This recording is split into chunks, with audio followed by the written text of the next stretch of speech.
વિદ્યાર્થીઓ ફેરવેલમાં ભાન ભૂલી ગયા। 30 કારના કાફલા સાથે વિદ્યાર્થીઓ સ્કૂલે પહોંચ્યા।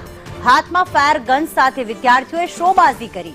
દરવાજા બહાર લટકીને વિદ્યાર્થીઓએ હંગામો મચાવ્યો।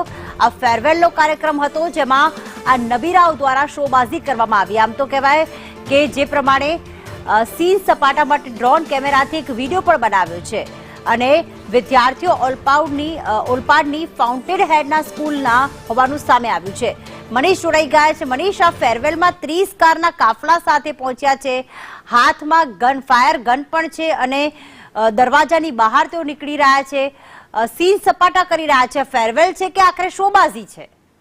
જી બિલકુલ, વાત કરીએ તો સુરતના પાલ રોડ પરથી આ જે વિદ્યાર્થીઓ છે મોગીદાટ મર્સિડીઝ BMW જેવી કાર છે તેનો કાફલો લઈને ફેરવેલ પાર્ટીમાં નીકળ્યા હતા, પરંતુ રસ્તામાં કેટલો હંગામો મચાવ્યો હતો। સ્પષ્ટપણે ડ્રોન વિડીયો પણ ઉતાર્યો હતો। એમાં દેખાઈ રહ્યું છે કે કઈ રીતના આ જે વિદ્યાર્થીઓ છે સંદૂકની બહાર આવી જાય છે। એક નહીં પણ બે વિદ્યાર્થીઓ બહાર આવી જાય છે, તો કેટલાક વિદ્યાર્થીઓ છે તે જે ચાલુ કાર બાદ દરવાજાની બહાર લટકી જાય છે, પોતાનો જીવ અને લોકોનો જીવ પણ જોખમમાં મૂકી રહ્યા છે। અને આ વિડીયો છે તે સોશિયલ મીડિયામાં વાયરલ થયો છે। નબીરાઓ છે તે જે ઓલપાડની ફાઉન્ટેન હેડ સ્કૂલનો હોવાનું સામે આવ્યું છે અને જે કહેવાય કે ધોરણ 12નો છેલ્લો દિવસ હોય અને ફેરવેલ પાર્ટી રાખ્યો હોય ત્યારે આ પ્રકારનું કૃત્ય કરીને પોતાનો જીવ સાથે સાથે લોકોનો જીવ પણ જોખમમાં મૂક્યો હોય તેવા વિડીયોમાં સ્પષ્ટપણે દેખાઈ રહ્યું છે। પરંતુ મનીષ, જ્યારે આ રસ્તા પરથી આટલો કારનો કાફલો, કારણ કે મોંઘીદાટ કાર દેખાઈ રહી છે, ધોરણ 12ના વિદ્યાર્થીઓ સૂટ બૂટમાં સજ્જ દેખાઈ રહ્યા છે, વિડીયો જે છે ક્લિક કરાવી રહ્યા છે, ડ્રોનથી પણ વિડીયો સામે આવ્યા છે। એના મતલબ કોઈ ફોટોગ્રાફરને હાયર કર્યો હશે, કોઈ ટ્રાફિક પોલીસે તેમની પાસે લાયસન્સ પણ ન માંગ્યું। તેમના હાથમાં ફાયર ગન છે, મોંઘીદાટ કાર છે, આ બધા પાસે લાયસન્સ છે કે નહીં? કારણ કે ધોરણ 12ના વિદ્યાર્થીઓ છે, તો પછી કોઈ ટ્રાફિક પોલીસે રોક્યા પણ નહીં તેમને?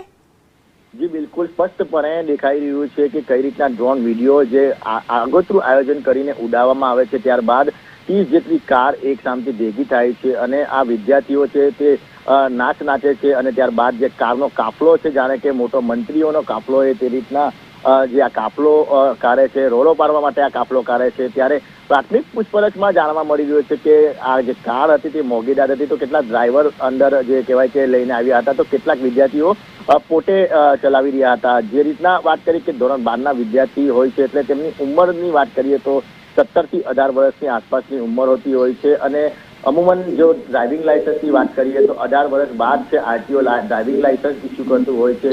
મહત્વની વાત છે કે આ જે રોડ છે દાંડી રોડથી ઓલપાડ રોડ, ત્યાં ગાડી પોલીસ પણ હોય છે, પરંતુ આટલો મોટો કાફલો નીકળ્યો હોય, જે પોલીસ છે તે લોકોને હેલ્મેટ વગર દંડ કરતી હોય છે, તો કેમ આવા જે સીન સપાટા કરતા હોય છે અને લોકોમાં ભયનો માહોલ ફેલાવતા હોય છે અને પોતાનો જીવ જોખમમાં મૂકતા હોય છે, તો ટ્રાફિક પોલીસની નજર કેમ નહીં પડી? આ વિડીયો વાયરલ થયો છે ત્યારે સુરત પોલીસ છે તે હરકતમાં આવી છે અને અત્યારે જે કહેવાય કે તપાસ કરવામાં આવી રહી છે કે આ વિડીયો છે તે પાલ કાં તો જંગીપુરા કાં તો રાંદેર વિસ્તારમાંથી નીકળ્યો હોય અને પોલીસ છે તે કાર્યવાહી કરવાની તજવીજ હાથ ધરી છે। પણ મહત્વની વાત એ છે કે પોલીસે કાર્યવાહી જે કરવાની હોય છે તે આવા જે લોકો નીકળતા હોય છે, જેમ અમુમન આમ નાગરિકને દંડ કરતા હોય છે, સીટ બેલ્ટ નહીં પહેરતા હોય લોકો દંડ કરતા, પરંતુ જાહેર રોડ પર જેમ આ મોટો કાફલો નીકળ્યો હતો તો કેમ પોલીસની નજર નહીં પડી? ટ્રાફિક નિષ્ક્રિય દાખવી રહે તેવું લાગી રહ્યું છે। હવે ટ્રાફિક પોલીસે કાયદેસરની કાર્યવાહી કરવી જોઈએ તેવું લોકોમાં માંગ ઉઠી છે। જી બિલકુલ, આભાર મનીષ તમામ વિગતો માટે। તો રોલો પાડવા, શોબાજી કરવા, આ પ્રકારની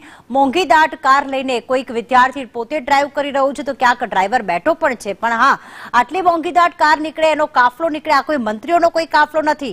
પોલીસની શું આ તમામ રસ્તા ઉપર કે આ કાર પર નજર ન ગઈ? કારણ કે કોઈને પણ રોકવામાં નથી આવ્યા, એમણે વિડીયો બનાવી અને સોશિયલ મીડિયા પર વાયરલ પણ કરી દીધો છે ને હવે પોલીસ તપાસ કરવામાં આવી રહી છે। અહીંયા એવું કહેવાય કે વિદ્યાર્થીઓ તો રોલો પાડવા માટે આવા શો કરી રહ્યા છે, કાર શો છે કે શોબાજી કરી રહ્યા છે, પણ આટલી મોંઘીદાટ કાર લઈને વિદ્યાર્થીઓ ઘરેથી નીકળે છે તો શું માતા પિતાએ એમને ન રોક્યા હોય?